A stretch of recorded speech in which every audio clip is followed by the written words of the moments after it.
are the Most High. You are the Most High. Like I told you yesterday, you do your job as unto the Lord. Don't forget that and let that be you. God bless you. Thank you. Have a great day today.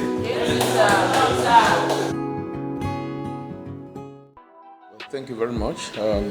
From records and from my parents, I was told that I was given birth to on Wednesday, 10th day of November, 1976, which is about 49 years ago now. Right there in Adeoye, Ekiti. Just like you have said, I don't know. I was not there. I mean, I was there, but I don't know anything. I can say that I don't know. By the grace of God, I was able to easily grasp events at a very tender age. Sometimes when I discuss with some old people, they say, "No, you can't. It's not possible for you to have known this." Well, I don't know, but at least so many of it I can still grasp. My first day in school in 1980 at St. Mark Agricultural Primary School. When I started primary school with some of my younger ones, not just myself alone, we started because they had very good stature. But I remember that day, the teacher then nearly sent me back home because of my stature. But fortunately enough for me, my younger sister was of the same father, not the same mother, was admitted. And that was the only reason, the saving grace for me. And when I had to tell them that's my younger sister. And because you remember the days of when you have to put your hand across your ears, mine couldn't reach my ears and my sister was able to. So, but fortunately, I was admitted, and that was in the 1980, and I was opportune to also be selected by the class teacher as the class captain of my class. Then, by the time I got to primary 3, because of the nature of my dad's job, I was with him in Atomo. Then I attended AUD Primary School.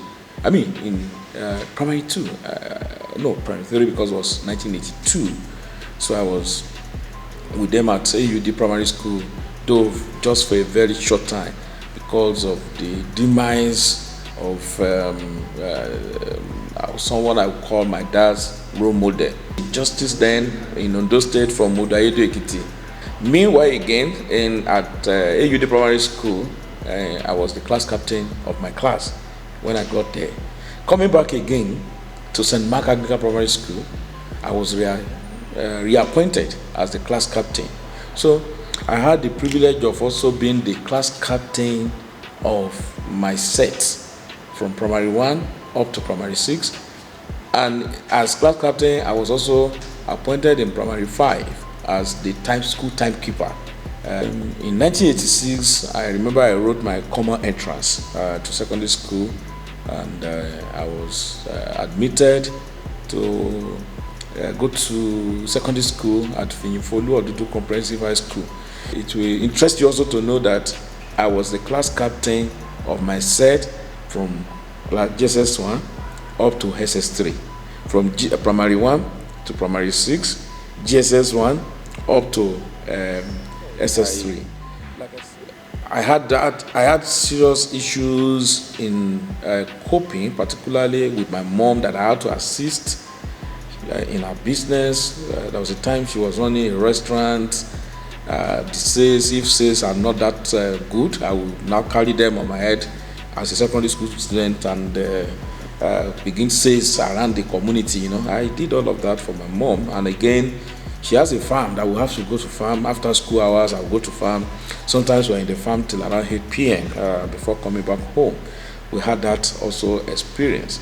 So by the time I completed my SS3, I won't say my result wasn't good, but I recollect the only issue I had in my first result was in English language. I had P7, and my intention all along was to study law, but I didn't really get a tutor, because if I had gotten a tutor at that time, you can use literature in place of English to get admission to study law, but I didn't really have anybody to really put me through, so I had to wait. Even though I wrote JAM. Unfortunately, again, I couldn't get the result of my JAM in 1993, and again, I don't even have the money to further my education, and that took me to look for job in Adeoye, Ekiti, because that was what brought me to Adeoye, Ekiti in 1993. And the first point of call was at Bisolab. I call it, that's a laboratory where I was a lab attendant, but just for 3 months before I got a job at Anichilowo supermarket, that is then known as Etna Superstore here in Adeoye, Ekiti. So I started up as a sales boy on a salary of 105 naira that time, as a sales boy at Etna Superstore in Adeoye, Ekiti. And I was in Etna Superstore for 2 years. I remember I got to Etna Superstore in June. We finished our work in June, 3 months after September 1993. And I left Etna Superstore, Anichilowo supermarket, in November 5, 1995. November 5, exactly November 5, 1995. But before I left Adeoye, I auditioned from being sales boy to become the accountant in that place, particularly because of the level of trust that the proprietor, the CEO of Anichilowo supermarket, that is the father of the current Chief Dikwa Anichilowo Anilak, the father, Baba J. Ani, that's how he used to be called. He's a man that really trusts me, that strongly believes in me. I remember there was a time he had to call my dad that I want to adopt your son as my own son, because of, he used to call me Kekere that time. And because of the challenge Baba has, I was the person that Baba really trusted, that for anything, he want to sign check, he want to do anything, I will be the one to guide him in some of those things.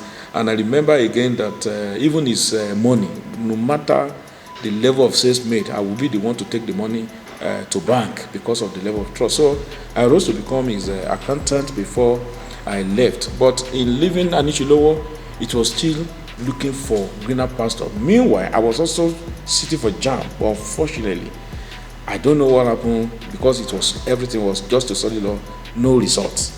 Then that took me to Akure, and when I get to Akure, my brother, now Reverend Dr. Aribasoye, of course, that was the person that brought me to Ekiti, and at that time he was working in Owena Motors, Akure. So I had to also follow him to Akure, and to further look for greener pasture in Akure. The little I was able to gather as a sales boy, and few things I was getting, because apart from being the sales boy, there are other things I was doing, just trying to make more, get money, save money for education. But I actually set up a little business. I remember I set up a mini supermarket here in Adeoye, Ekiti, just opposite Similolua as at that time, that I was also running. But I had to look for greener pasture, and I was in Akure staying with my brother. There I was looking for a job on the street of Akure until April 1st, 1996, when I was also employed into the service of Owena Motors right there in Akure as a receptionist. So I was there, a receptionist, later moved to the room service, from room service back to reception right there in Akure. But I did one thing when I was in Akure. I only begged my supervisor, just place me on permanent night. Why? So that I can work in the office in the night, then don't look for other ways. All of these, I was also my younger ones, siblings, who are then in the secondary school. Whatever I'm getting, I'm also using that to also support their education. And my mom also support her, because one way or the other, at a very tender age, I've become a breadwinner for the family. Yeah. But the only thing I did was to move down to my friend in Lagos, Gokebelo. I was with him for 3 months, and where, even though I've been reading books, but that was where I now cut my teeth, because he has a brother, Bola Bello, a studious and very meticulous reader. He has a library. So I buried myself in his library. I remember that sometimes 2 days I would not even take anything. The only thing I was taking was to read books for 2 days. But please note this also, when I was in Lagos, I became a sudden photographer. Yes, I was emergency photographer.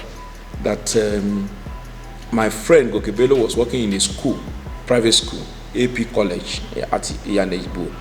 So, and from there, I saw that we have a lot of students who want to enroll for WAEC. And that time, we still don't have all this ICT stuff. You will need passports. So I started taking passports, and from there, we can go to other schools now. You don't understand. And from there, I was moving from school to school, taking passports, photographs. Not just my job was passport photograph everywhere, and I was making money. And from there, you know what I did again? From money I was making from passports, that was the time SIMs, new what's it called? Our cell phones, GSM was introduced in Nigeria. And MTN was the only carrier that was in Nigeria, and you know how much they were selling their SIMs. So I would go and get SIMs in right there in Lagos, send it back home, and I was selling. And I was also making money because I was into all sorts of business. So by the time I returned after 3 months, fortunately enough, my boss in office didn't, because I put forward a letter of resignation, but they didn't allow that to fly. So I was immediately admitted back into the service, and without any gap. And by the time there is always this. When it comes to business, I am. Though I tell people I am not a business person, but I know, business ideas are always on me. The first thing I look at the ministries. I realized that senior top management staffs, they love wearing suits. You don't understand. And I know that there were just three boutiques in Adeoye at that time. This guy, Okoli guy, this guy again, Maxwell, and one other. I would go to them, take some suits on credit, and I was now moving around the offices again, meeting with the permanent secretary, directors, and I was selling. The truth of the matter, I was making money even than those who have a boutique in Ekiti. Even though taking it on credit, selling it on credit. But as fortune will have it, a director came who was director of finance, and that is the former head of service, Mr. Adeoye, who was a director in Abuja, who also see some of us that we have already acquired further certificates. And in my own case, and one Mr. Fayomi, we were given study leaves. So it wasn't just so they had to look at our certificates, and I was properly now placed, and that was how I was moved out of Ministry of Commerce to the office of the State Auditor General, where I later found myself as auditor in the office of the Auditor General. But there and there, the passion for law was at least very high on me. But before then, I have my younger ones, three of them, who are actually in already secure admission into higher institution, that I was the one also financing them. But my passion for law was also there, so I had to also apply again. I remember we even sat together to study law, and I sat for JAMB again, even though I was trying to have to get admission through direct entry. But when that didn't work out, I had to obtain another JAMB. I sat for JAMB, and I was admitted into Ekiti State University. When I was in the Auditor General's office, even right from when I was 11, tell you that, I became the chairman of the, we call it a NOPSU, that is the National Union of Hotel Workers Association of Nigeria. At a very tender age, I was among the youngest people working in Awena Motors at that time. And as fortunate were, I became the chairman of the union, because there was a crisis in the union, the hotel union, that the staffs then revolted and said they don't need the then chairman and the member of executive. And I remember Comrade Adeoye was the NLC chairman who came, and by the time he came to intervene, they said, no, we don't want. Say now, and I never fight for anything, and everybody, I mean, Adeoye said, so who do you now want as a replacement? And everybody just said, Adeoye. You know, it was a shock to me. And before you know it, that was how I became chairman NOPSU. Again, in the office of the Auditor General, I was the chairman, the secretary of Association of Senior Civil Servants of Nigeria, that audit unit. So by the grace of God, I've always had this, I don't know, it's just naturally come to find myself one way or the other in leadership position. So in 2007, I secured admission to study law at the State University. And protocols were also broken because of me, and I will tell you. When I got there, I took up leadership, and leadership in the sense that there was a crisis on who become the class governor, which I just stood up. I saw our senior, the LSSS president that time, Yisa, who came, they don't even know how to intervene. And I took it up upon myself. I conducted the election. The governor emerged in the class, and I think they took notice of that. By the time I was in 200 level, I was appointed as member of electoral committee for the faculty, and as this Ekiti commission, I became the chairman, which was even against protocol. I can tell you that, against that protocol. And by the time I got to 400 level, I was also appointed, because I didn't actually vie for election, or unanimously, let me put it out, unanimously selected to become the president faculty of law. I was issued again at the SUG level that the school management disbanded the student union government, and later, by the time there was a struggle to now have a transition committee. And I remember even from my faculty, I proposed one person that they should appoint, and they called all of them. There were about 5, 6 of them who was actually vying to be president, and they said they should pick one of them to head at least the transition committee, and nobody was ready to give up. And election was to be conducted among the 6. And they said they need at least to make it odd number, not even number. The dean of student affairs now said we need one person to join them, and he just nominated me that I should be among the 6, so that it should be 7. And they conducted a vote, and before you know it, me that I didn't show any interest, and I was elected. Even those who were contesting, all of them voted for me. It's very funny. And that was how I became the chairman transition committee of the student union government, and I led the student union till I left school. When I was growing up, my exposure to politics started with my dad. How? Each time he comes back from school, I told you, I said, the trajectory of my life, you might not be able to match it. My dad, one, is a socialite, well-educated, a magistrate that time. When he comes back from office, he buys all newspaper, national newspaper that you can think of. Daily Times, if I still remember now, Daily Times, Daily Sketch, Concord, I don't know whether that is guided, but about 7. He buy about 7 newspapers. And as soon as he's coming, I don't know how he actually made me his favorite when it comes to, he just put it on the table. Young boy, or primary, you understand? I didn't even attend the nursery primary school. You understand, public school. He will just place it on the table and say, "There you read." By 7 p.m., he will call me to come and explain what I have read.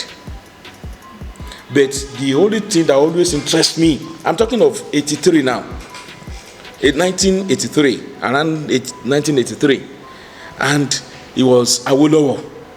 So I was, of course, every time once he's dropped the papers on the table, first thing I'm looking at is Awolowo story, Shagari, and the rest of you. I think it was 82, 83, not even 19. So I was young, but I can't forget all these. I can still recollect it. That it was 82, 83, and it was period of election, you understand? And I can see from my dad, because he was actually, people might not know, he was a politician. He only had his own, politics is funny. He only had his own issue, and for him, he just left honorably. He once contested. As a matter of fact, my name, Adeoye, was given to me because my dad was contesting. You understand? And it was because of that election, it was in the course of the election that I was given birth to. And they now call me Adeoye. You understand? The crown of this, because they believe he's winning that election. And according to stories and the old politicians, each time they see me now, they now begin to congratulate me that what your dad suffered, you are the one now reaping it. And how? They told me that my dad won the election, but even some of them who also rigged the election, manipulated the election. They told me how they manipulated it. You don't understand. So they normally, of course, some of them will come back to me and say, your dad was a very popular politician and a young person. Because he was a young man in 1976 when I was giving birth to. He wasn't that old that time, and he was the first person that would challenge even the status quo. As in, there are people that you dare not contest against. He was the first person that contested against them as a young person. So I would say that's why I can trace that to my dad, but not because he was a politician, but because he actually introduced me unknowingly, because I'm not sure it wasn't a deliberate thing that I should go into politics, but those newspapers I was reading, I caught my interest in politics. And I remember that time as a young man, I remember when Shehu Shagari came to our town, because he came, I remember I was on the field, even though we waited more than almost 7 to 8 hours waiting. When Awolowo came to Ayedo, because he was there. I was there as a young man. Of course, I think I was only putting on the pants, if I still recollect very well. We were very, very, very, very, very young. But I caught my interest until 1987, Babangida's, on handing politics. I remember the election between Agidigbi and what was his name in our local government. The local government was big. It was like Ekiti North that time. It was a big one. From Ijishaishu, Agidigbi, and what's the name of the second person now? I was part of it, let me put it that way also. That as in, not that I was participating, but I was following all the campaigns as a very young man. But that is still not, I would say that I had that interest, but not participating. But when I was in school, I didn't mention that. When I was studying financial studies, like I mentioned the other time, I was the president of my fellowship on campus.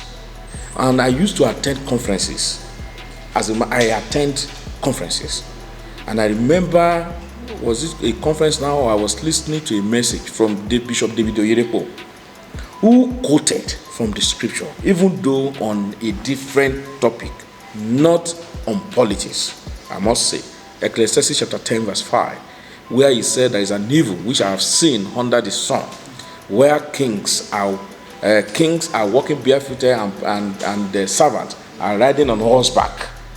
And the only thing that flashes my mind was the situation of our country and the situation on my campus, and that who are the people governing us? Who are the people, and on my campus, who are people as SUG? And that thing just flashes my mind, that will you allow this to continue? And I said, no way. And even as the president of my fellowship, I came back, I remember on campus, because all this started on campus 1 and campus 2. When I was studying in the, accounting, and when I was studying law. So, and I came back and I met with the JCC chairman on my campus that time. I went to him, Brother Onigbogi, Pastor Onigbogi, that was his name. That is his name. I said, sir, there is an evil which I have seen on this campus, an error that proceeds from the kings. It's an evil that proceeds from the kings. It's an error under the sun. And I said, you and I, we are the one causing the errors, and we are evil that has caused by. I said, what do you mean? And I said, why would the princes walking barefooted and servant riding on horseback? I said, what do you mean? Well, look at our SUG. Who is the president? Who are our leaders? And he looked at me. These are people who have been causing unrest. Even though they are the SUG president, we always have all manner of riots on campus led by these people. And I said, this has to stop. And he said, how? And I said, Christians must get involved. And he said, how do you go about it? We are president of fellowship who cannot be seen as participating in student unionism. I said, no way will we. And if you give me the mandate, I will lead. And he said, well, you have the mandate. And that was how I led. I didn't contest being the president of my fellowship, but I ensured that I got people, I rally people, and rally all the fellowship members on campus, and we won that election. All seats, save for the post of treasurer that one of us lost, who also aligned with the other group at the end of the day. We won, and from there, the can-do spirit now came on me. That yes, and by the time I finished that time, I told you I contested again to be councillor, and I lost. And like I said somewhere, it was then I now understand the meaning of your technical know-how must meet your technical know-who. Unfortunately, my technical know-how does not meet my technical know-who until 2010. A long period, because that contest was in 2002. It's a period of 8 years. Even though I was struggling, I remember that leaders will tell you, oh, what a great guy. Because I was bringing in new novel ideas. I remember I was contesting for councillorship on my own, not that I see it anywhere. I developed a manifesto to be councillor in 2002. If I still search my home, I will still see my manifesto to contest as a councillor. I developed a manifesto, and I was sharing my manifesto, and I was listening to leaders in my community. Oh, what a great guy. But the only thing is, he doesn't have money. I was hearing that also from them. They will say, we have good ideas. But, like the Holy Scripture that I believe also says that this dream, is just for a vision, that is for a time, But until, like I said, when I met Dr. Fayemi, because I must say, who now he was the one that brushed the gold. He was the one that God used to refine that gold in me. And by the time I met him, he became a mentor, a molder that also was deliberate in my growth politically, who was interested in me because of what he has seen. I would say that because even though I was not his appointee in his early stage of even to the tail end of his government in first term, but I was very close to him, even as a student, leader. And I will tell you also, even my meeting was based on value. I was not part of those students, who will be looking after crumbs from government. No. The few time we met was on serious business, serious issues affecting youth, affecting students in the state. And that also allowed him to pick that serious interest in me. And he brushed it up, I would say. In 2014, I contested, I lost. And you can understand when people tell you you are a good person and you still lose the election. You can understand what is.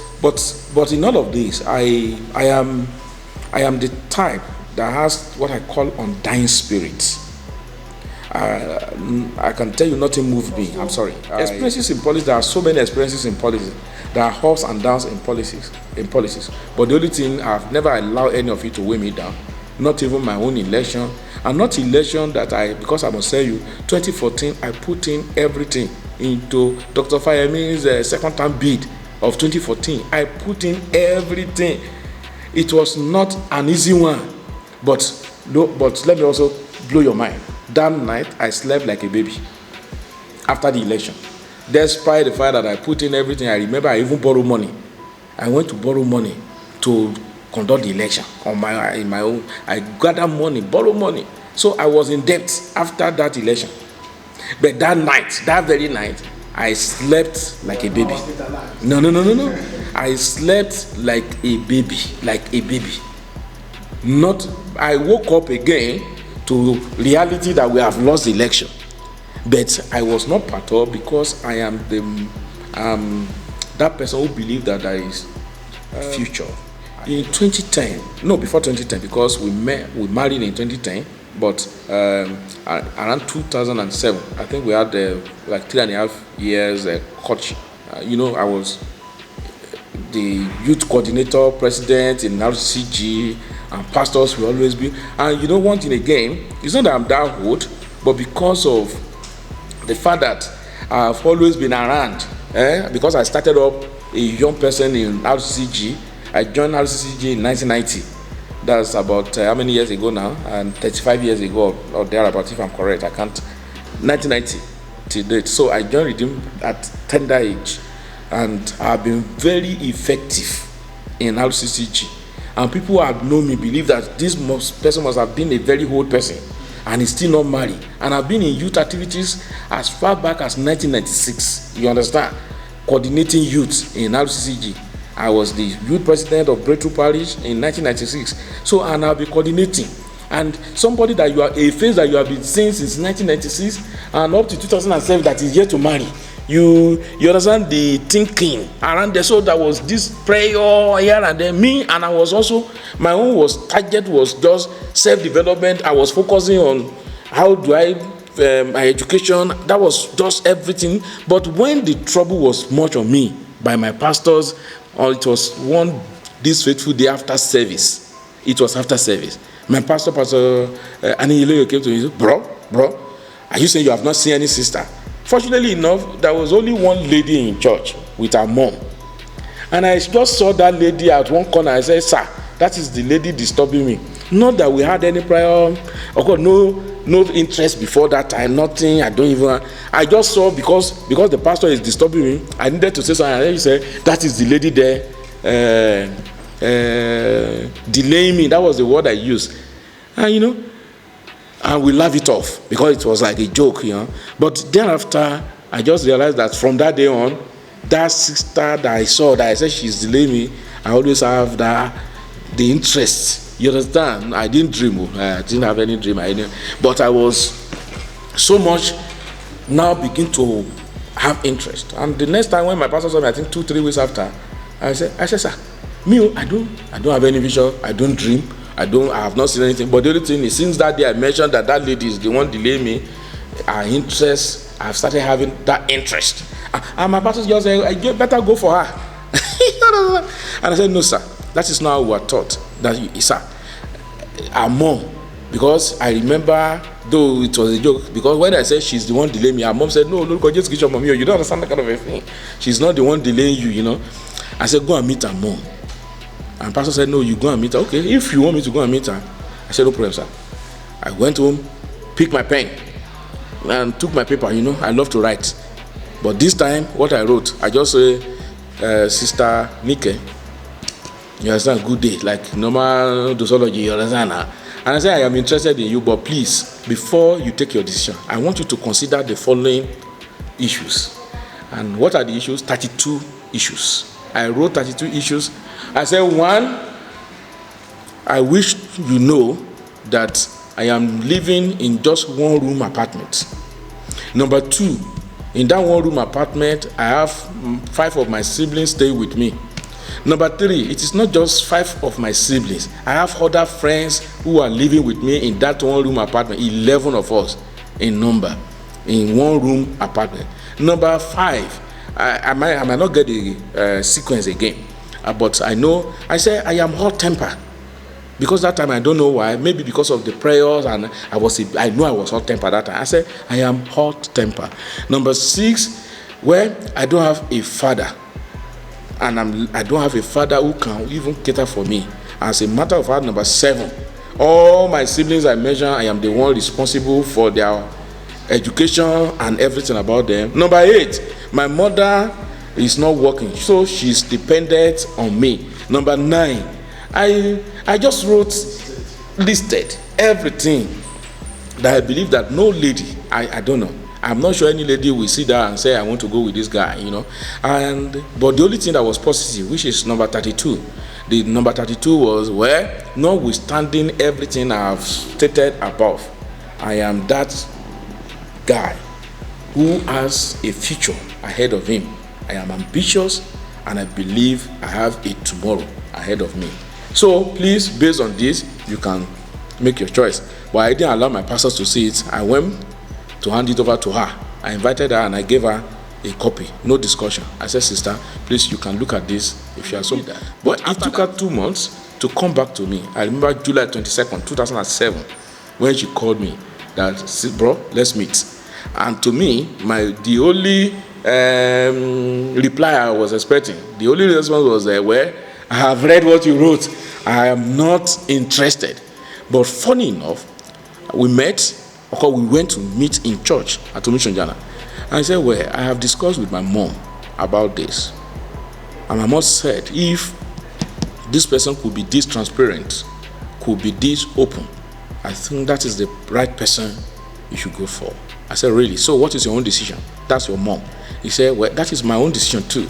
I'm ready to be your life partner. And that was how we met. And the role of a legislature is a role of representation.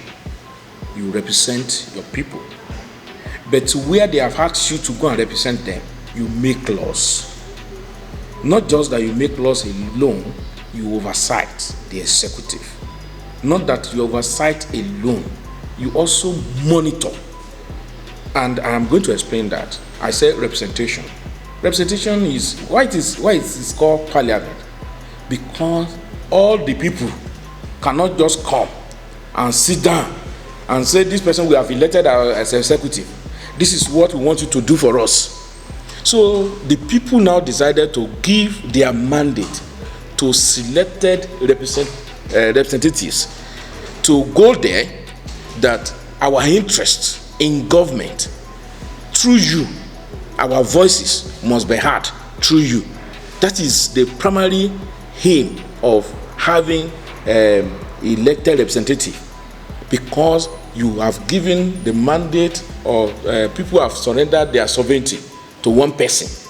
Even though the sovereignty belongs to the people, don't forget. When you talk about sovereignty, actually, and that is why when you look at the Constitution of Nigeria, start with the people of Nigeria. Even though I know it's a question for another day, we don't go there now. Whether that actually represents we, as stated, but that is the whole expectation. That is how it's supposed to be. It is the we people. Those we people that we are referring to now also again surrender their mandate. That you, for example, Adeoye, go and speak for us. Go and represent us. Go, and meaning that our challenges, our problems, what is affecting us in our constituency at the parliament, let them know. Go and fight for us, so that when the executive are taking decision, our interests must be protected. I am to be here, protect their interest. And again, if it is to make laws, I must also protect the interests of my people in the lawmaking. So law is supposed to be for the people. Appropriation, again, don't forget that the resources of the states will have to be appropriated. We have the mandate of the people to also now appropriate those funds, to say our people last year, where they have been taken care of, they are at least a little bit comfortable with your health policies, but in education we are lacking. So it is now for the cities to now say, my people don't need much in health, but this time is education. That is the role of a legislature. You understand? It's even the role of legislature to move around, to understand the needs of the people and bring it back, so that when the executive are executing projects, it will be in tandem with the needs of the people. So lawmaking, but number one is representation. Lawmaking, oversighting. What is the essence of oversighting? It is not said that we have appropriated this fund. You understand? And the fund we have appropriated, it must be used in line with the appropriation. That is, there should be value for money. So today I can boast that when it comes to Soil Watch program, I facilitated 7 Soil Watch borehole to my constituency, and I can name them and their locations in my constituencies.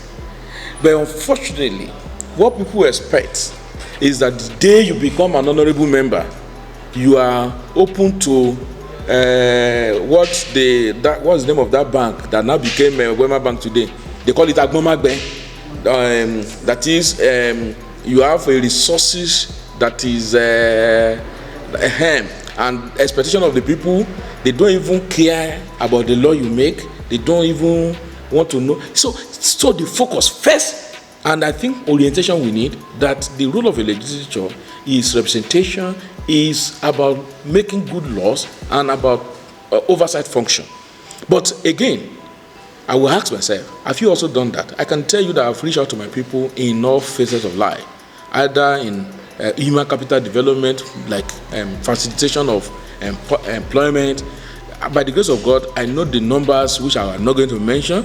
Since my sixth, from the last assembly up to now, I know how many numbers of my constituency who have benefited from employment facilitation.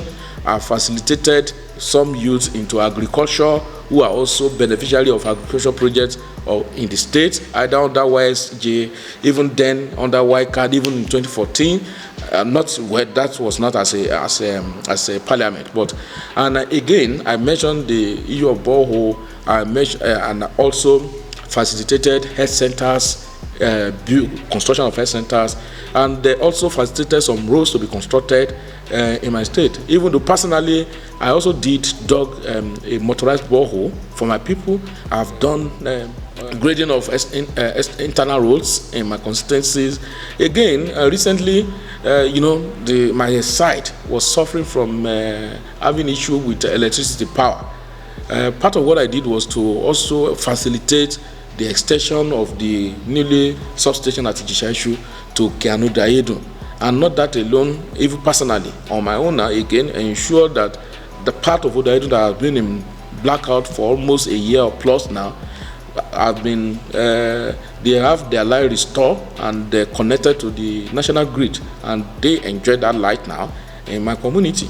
But again, even being, I've had a lot of welfare packages, particularly to cushion the effect of the economic hardship that we have around. At least occasionally, thank God, the SA media, at least on a number of time, occasion, you are with me in my community, that we reach out to our people, particularly the elderly ones, the widows. We have welfare package for widows, we have for the elderly ones, and for the youth, we also encourage them. We are encouraging them to go into agriculture and supporting them, not just encouraging. And again, through our spouses, you know what they have done in the last 2 years now, is through our support. And why we did that, because people might not understand, we had to also plan that so that we can fully concentrate on the job, while our spouses, led by my wife, also championing what we call empowerment program, and a lot of fund has actually been into that. So we did all this by the special grace of God. The property protection law in Ekiti State, otherwise known as anti-grabbing, you will realize there was a novel matter that was introduced to it, which was actually mine, that now deals with all these land grabblers, the Omoniles. I was the one that brought, it was my bill, but it was an amendment into that bill.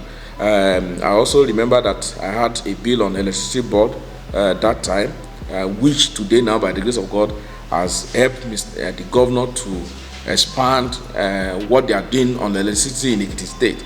The bill setting up Bamidele Olumilua University was sponsored by me in the 6th Assembly. And some other bills that I may not readily recollect now.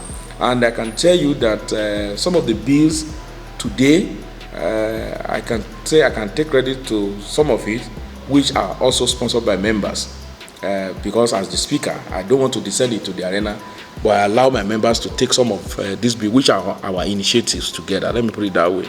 The local content bill that you talk about, and so many other bills like that, by the grace of God, are bills that are initiated to the glory of God. The ongoing construction of the house, I think, is one thing that you should think about, because when I came on board, not just when I came on board, I've been here, I can understand the situation around here. To the Assembly Commission, not just the House of Assembly here alone, but the House of Assembly Service Commission, the ongoing renovation, and we must give that credit to Mr. Gono, who also approved that. Is one thing. part of our legislative agenda is to have conducive environment for the legislature and staff, and people are also coming. Ekiti must be a model in all things. Then our e-parliament, which is an ongoing thing, but the level we are, you will realize that even though we are saying to ourselves this is foundational level, but even at our foundational level, that has handed us accolades everywhere to the level that we are awarded as the best House of Assembly in Nigeria on ICT integration. And as I was awarded, I think I still have the award right here in front of me as the Distinguished GovTech Trailblazer Award by Bureau of Public Service Reforms, which is an award based on what we have done in terms of e-governance. And what is this e-parliament? What is this e-parliament all about? Is to ensure that we have transparency in the conduct of our legislative activities, to ensure that we have transparency and to make ourselves accountable to the people and to allow participation in whatever we do, and bringing governance to the doorstep, legislation to the doorstep of the people. You know, even where we are now, people can contribute to our discussions online. Of course, I see a lot of comments that I will also reflect in whatever we are doing, but don't also forget our public hearing.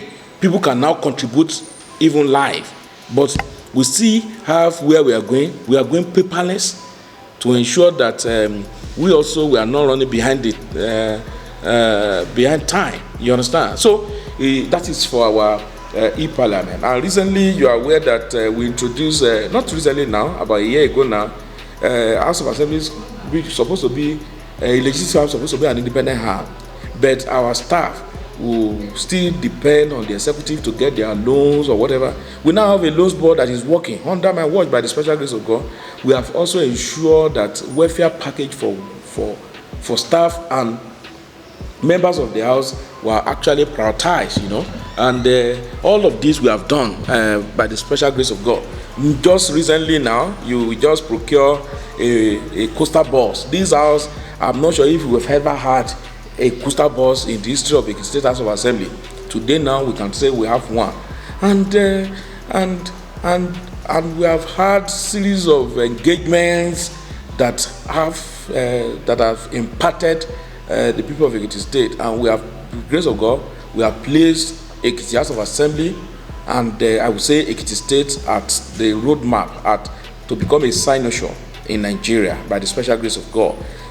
When we talk about transparency and accountability, that Ekiti now we maybe back to back now we have won that, is because of what this house has done, and the members of this house has been very dedicated, committed. You can see that in their promptness to issues that affect the people. One thing that makes me happy is that anything that affects not just the state alone, an individual in Ekiti State, is one thing that we always take as a matter of seriousness in Ekiti State. We have done a lot, but we are not there yet, and we hope to do more. Let me start this way.